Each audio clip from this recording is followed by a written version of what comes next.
C'est l'heure de la pépite, on accueille Julien Mielcarrec. On veut bien donner la fête.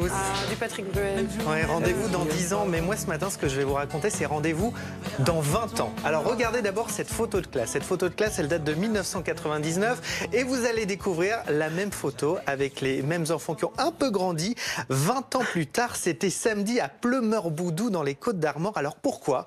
Alors en fait, lors du passage à l'an 2000, ces enfants étaient en primaire et ils avaient un exercice à faire, une consigne. Imaginez leur vie dans 20 ans.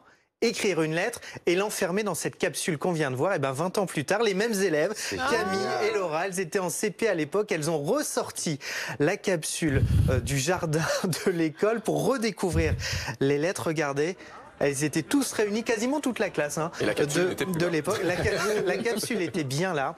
Les lettres étaient intactes, ils ont pu tous les relire, alors ils s'étaient retrouvés pour l'occasion, mais alors justement, est-ce qu'ils avaient vu juste dans leur avenir? Alors Michel Kemener était le directeur de l'école à l'époque, il est en retraite aujourd'hui, et il s'est penché sur un de ses destins, celui de Tiffaine. Écoutez.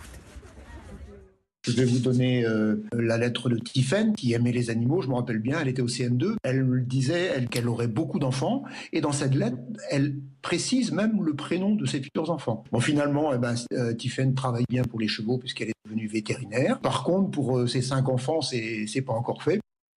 Oui, parce qu'elle a qu'un seul enfant, Tiffaine, encore 4 enfants, Tiffaine, pour voir juste dans ses prédictions. En revanche, ils ne se sont pas donné à nouveau rendez-vous dans 10 ans après cette rencontre le week-end dernier. Super. Ouais, merci Julien.